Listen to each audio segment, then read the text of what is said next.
Clear എല്ലാം കട്ടായി പോയിട്ട് തുരുമ്പ് കയറിയ അവസ്ഥയിൽ നമ്മൾക്ക് വന്നു. ഇവിടെ വെച്ചു, നമ്മൾ ഫ്രണ്ടിലും വെച്ച് കഴിഞ്ഞു.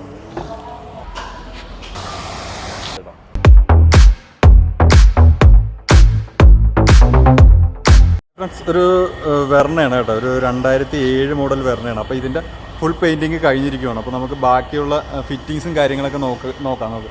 അതായത് നമുക്ക് പെയിൻറ്റിങ് വീഡിയോസ് ചെയ്യാൻ പറ്റില്ല, അതിൻ്റെ ബാക്കിയുള്ള ഡീറ്റെയിലും കാര്യങ്ങളും നമുക്ക് എത്ര രൂപ ചിലവായിട്ടുണ്ട്, ഇത് എത്ര രൂപയ്ക്ക് നമുക്ക് പെയിൻറ്റ് ചെയ്ത് ഇറക്കാം എന്നൊക്കെ നമുക്ക് ഇതിൻ്റെ ഓണറോട് ചോദിച്ച് നോക്കാം. ഓണറല്ല, ഈ ഒരു വർക്ക്ഷോപ്പിലെ ബിവിൻ ചേട്ടനോട് ചോദിക്കാം. ഏകദേശം ഓൾമോസ്റ്റ് നല്ല കുട്ടപ്പനാക്കി, നല്ല ക്ലിയർ പെയിൻറ്റിങ് അടിച്ച് നല്ല കുട്ടപ്പനാക്കി ഇട്ടിരിക്കുകയാണ്.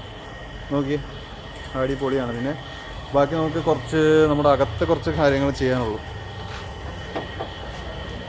ഡോറ് തുറക്കാൻ പറ്റില്ല, നമുക്ക് നോക്കാം. ഡോറിൻ്റെ അകത്ത് കുറച്ച് സാധനങ്ങളൊക്കെ ഉണ്ട്. അപ്പോൾ ഇത് നാളെ നമുക്ക് വെക്കാനുള്ള സാധനങ്ങളൊക്കെ ഉണ്ട്. നമ്മുടെ ഇൻറ്റീരിയറും കാര്യങ്ങളൊക്കെ ഇങ്ങനെയാണ്, അകത്തും കാര്യങ്ങളൊക്കെ കുറച്ച് സാധനങ്ങളൊക്കെ ഉള്ളൂ. നമ്മുടെ ബാക്കിൽ ലൈറ്റും കാര്യങ്ങളൊക്കെ വെക്കാനുള്ളൂ. ലൈറ്റ്, പിന്നെ ഈ വെർണ എന്നൊക്കെ പറഞ്ഞ ഈ ലൈറ്റൊന്നും, ഇത് കളറൊന്നും മാറ്റണം, വെർണയും കാര്യങ്ങളൊക്കെ ആയിട്ടുള്ള അതൊക്കെയാണ്. അപ്പോൾ നമുക്ക് ഇതിൻ്റെ ഡീറ്റെയിൽ ആയിട്ട് നമുക്ക് ഇതിൻ്റെ ഇതെല്ലാം ചെയ്ത് കഴിഞ്ഞിട്ട് നമുക്ക് ഇതിൻ്റെ വർക്ക്ഷോപ്പിലെ ചേട്ടനോട് ചോദിക്കാം ഇതിൻ്റെ കോസ്റ്റും കാര്യങ്ങളും. അപ്പോൾ ചേട്ടാ, നമ്മൾ ഈ വെർണയുടെ ഒരു ഡീറ്റെയിൽ ഒന്ന് പറയാമോ? ഇത് വെർണയാണ്, ഓൾഡ് മോഡൽ, 2007 മോഡൽ വണ്ടിയാണ്. ഇപ്പോൾ നമ്മളടുത്ത് വന്നതെന്ന് പറഞ്ഞാൽ ഇത് ഫുൾ പെയിൻറ്റ് ക്ലിയർ എല്ലാം കട്ടായി പോയിട്ട് തുരുമ്പ് കയറിയ അവസ്ഥയിൽ നമ്മൾക്ക് വന്നു ഈ സാധനം കിട്ടിയത്. ഈ വെർണ കൊണ്ടുവന്നാൽ നമുക്കൊരു കസ്റ്റമർക്ക് എത്ര ദിവസം കൊണ്ട് നമുക്ക് ഇത് പെയിൻറ്റ് ചെയ്ത് കൊടുക്കാൻ പറ്റും? നമുക്കൊരു വണ്ടി ഫുൾ പെയിൻറ്റ് ചെയ്യാന്ന് പറഞ്ഞാൽ വെറും 7 ദിവസം കൊണ്ട് നമുക്ക് ഫുൾ പെയിൻറ്റ് ചെയ്ത് കൊടുക്കാം. അത് ഏത് കണ്ടീഷനുള്ള വണ്ടിയാണെങ്കിൽ 7 ദിവസം കൊണ്ട് ചെയ്ത് കൊടുക്കാം. എല്ലാ ഒരു നോർമൽ പാച്ച് വർക്ക് ഉണ്ടെങ്കിലും, നോർമൽ പാച്ച് വർക്ക് നമ്മുടെ കയ്യിലുണ്ട്, പെയിൻറ്റർമാരുണ്ട്, ബാക്കി എല്ലാ ടെൻഡർ കാര്യങ്ങളെല്ലാം നമ്മുടെ കയ്യിലുണ്ട്. നമുക്ക് ഈ ഒരു വണ്ടി നമുക്ക് എത്ര രൂപ വരും ഏകദേശം? ഒരു നോർമൽ നോർമല് നമുക്ക് ക്ലിയർ ഒക്കെ കട്ടായി താഴെ പെയിൻ്റൊക്കെ ആണെന്നുണ്ടെങ്കിൽ നമ്മൾ സോൾഡ് പെയിൻറ്റ് കാര്യങ്ങളൊക്കെ ആണെങ്കിൽ നമുക്കൊരു 30 രൂപ അതിനകത്ത് എന്തൊക്കെ വരുന്നുണ്ട്? പോളിഷിങ് വരുന്നുണ്ട്. പോളിഷിങ് വരുന്നത് നമ്മൾ ഫുൾ അഴിച്ചാണ് നമ്മൾ ചെയ്യുന്നത്. 30 രൂപയ്ക്ക് നമുക്ക് ചെയ്യാം, ഫുൾ അഴിക്കാം. പിന്നെ അതുപോലെ തന്നെ ചെറിയ ഡെൻറ്റ് വർക്കും അതുപോലെ എന്തെങ്കിലും പാച്ച് വർക്കൊക്കെ ഉണ്ടെങ്കിൽ അതൊക്കെ നമുക്ക് അതിനുള്ള കയറ്റി വിടാം, വലിയ പ്രശ്നമൊന്നുമില്ല. പിന്നെ അതല്ലാണ്ട് നമുക്ക് വേറെയും സർവീസുകളുണ്ട്. നമുക്ക് എൻജിൻ ഓയിൽ ചേഞ്ചിങ്, അതുപോലെ സസ്പെൻഷൻ വർക്ക്, എൻജിൻ വർക്ക്, അങ്ങനെയുള്ള വർക്കുകളെല്ലാം നമ്മുടെ വർക്ക്ഷോപ്പിലുണ്ട്.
പിന്നെ മറ്റൊരു കാര്യം കൂടി നമ്മൾ വർക്ക്ഷോപ്പ് ചെയ്ത് കൊടുക്കുന്നുണ്ട്. അതായത് ഇപ്പോൾ ഒരു കസ്റ്റമർ ഇപ്പോൾ ഒരു ടെസ്റ്റ് നടത്തണമെങ്കിൽ അവർക്ക് ആരുടെ അടുത്ത് പോകണം, എവിടെ പോയി ടെസ്റ്റ് നടത്തണം, അക്ഷയയിൽ പോയി നിൽക്കണം, അങ്ങനെയുള്ള പ്രശ്നങ്ങളൊക്കെ ഉള്ളത്. കാരണം അവരങ്ങനെ അറിയാറില്ല. പിന്നെ നമ്മുടെ കസ്റ്റമർ ആണെങ്കിൽ നമ്മൾ അവരുടെ ഡീറ്റെയിൽസ് കളക്ട് ചെയ്ത് വെക്കാറുണ്ട്. അതുപോലെ തന്നെ അവർക്ക് ടെസ്റ്റ് ഡേറ്റ് ആവുന്നുണ്ടെങ്കിൽ അത് നമ്മൾ വിളിച്ച് പറയാറുണ്ട്. അതുപോലെ പിന്നെ എൻജിൻ ഓയിൽ ചേഞ്ച് ചെയ്യുന്ന സമയം നോക്കിയിട്ട് നമ്മളൊരു കൃത്യമായ പീരീഡ് കഴിഞ്ഞിട്ട് നമ്മളത് അവരെ വിളിച്ച് ഓർമ്മിപ്പിക്കാറുണ്ട്.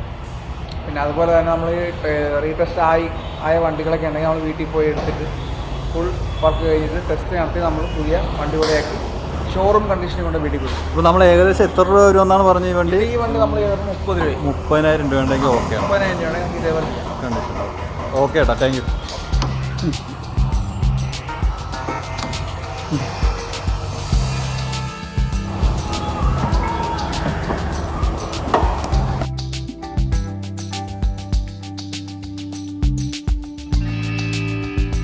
നമ്മുടെ ഈ ബാക്കിലെ ഡോട്ട് പാഡിൻ്റെ മറ്റേ പ്ലാസ്റ്റിക് പീസ് വെച്ച് കഴിഞ്ഞു കേട്ടോ. അപ്പോൾ ഞാൻ ഇച്ചിരി താമസിച്ച് പോയി. അപ്പോൾ നമ്മൾ ഈ ഒരു സ്ഥലത്ത് നമ്മൾ വെച്ചു, ഈ ബാക്കിലും ഇവിടെ വെച്ചു, നമ്മൾ ഫ്രണ്ടിലും വെച്ച് കഴിഞ്ഞു, ഇവിടെയൊക്കെ വെച്ച് കഴിഞ്ഞു, ഈ ഡോട്ട് പാഡൊക്കെ വെച്ചു കേട്ടോ. അപ്പോൾ ഞാൻ ഇച്ചിരി താമസിച്ച് പോയതുകൊണ്ട് അപ്പോൾ നമ്മുടെ ചേട്ടൻ ഇപ്പോൾ അപ്പുറത്ത് വെച്ചിട്ടിരിക്കുകയാണ്. അപ്പോൾ അത് നോക്കാൻ നോക്കി ഡോർ പാഡ് വെക്കുവാണ് കേട്ടോ. ബാക്കിയെല്ലാം വെച്ച് കഴിഞ്ഞു.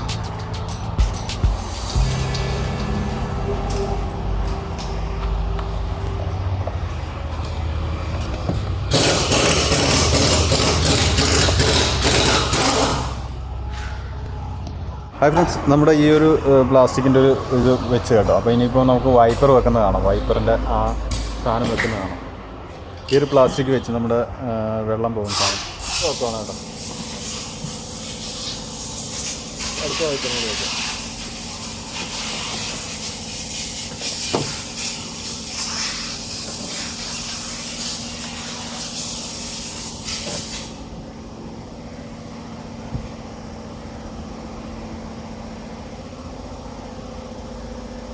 ആ സ്ഥലത്ത് തന്നെ വയ്ക്കാൻ കുഴപ്പമില്ല.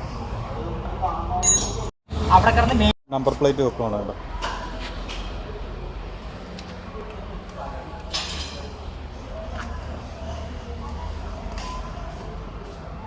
ഒരു ഇൻഡിക്കേറ്ററൊക്കെ വെച്ച് കേട്ടോ. ഈ ഒരു ഇൻഡിക്കേറ്റർ, ഈ ഒരു ബാൾജിങ് ഒക്കെ വെച്ച് കഴിഞ്ഞു, അത് നമുക്ക് കാണിക്കാൻ പറ്റില്ല. കൂടി വെച്ച് കേട്ടോ, നമ്മുടെ ഈ പെട്രോൾ ലിഡിൻ്റെ ആ ഒരു പൊസിഷൻ കൂടി വെച്ചിട്ടുണ്ട്. ബാക്കിലെ നമ്പർ പ്ലേറ്റ് വെച്ച് കേട്ടോ.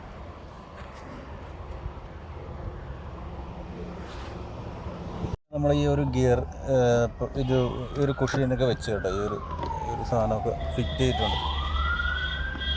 ഇത് നമ്മുടെ മറ്റേ വെർണയുടെ എൻജിൻ ബേ കേട്ടോ. എനിക്കൊന്ന് ഇത് 4 സിലിണ്ടർ എൻജിനാണോ തോന്നുന്നു. അത്യാവശ്യം കുഴപ്പമില്ലാത്തൊരു എൻജിനും കാര്യങ്ങളൊക്കെ തന്നെയാണ് കേട്ടോ. അപ്പം നമ്മൾ ബാക്കിലെ ഇത് ഈ ഫ്ലാപ്പൊക്കെ വെച്ച് കേട്ടോ. ഫ്ലാപ്പും കാര്യങ്ങളൊക്കെ ഫ്ലാപ്പൊക്കെ നല്ല അടിപൊളിയായിട്ട് സെറ്റ് ചെയ്തിട്ട് വെച്ചിട്ടുണ്ട്. അതേപോലെ തന്നെ നമ്മുടെ ഈ ഒരു ബ്ലാക്കിൽ വരുന്ന ഒരു സാധനം വെച്ച്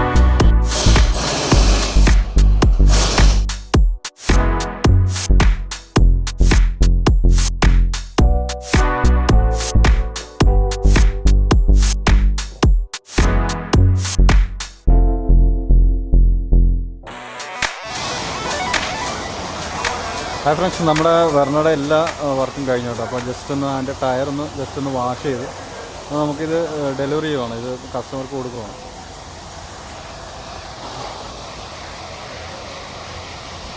കംപ്ലീറ്റ് വർക്ക് കഴിഞ്ഞു. നമ്മുടെ വെർണ എന്നൊക്കെ പറഞ്ഞ ആ ഒരു ലെറ്ററിങ് ഒക്കെ വൈറ്റ് ആയിരുന്നു. അപ്പോൾ അതൊക്കെ ഫിനിഷ് ചെയ്തിട്ടുണ്ട്. ജസ്റ്റ് ഇനിയിപ്പോൾ വണ്ടി പോവുക കേട്ടോ.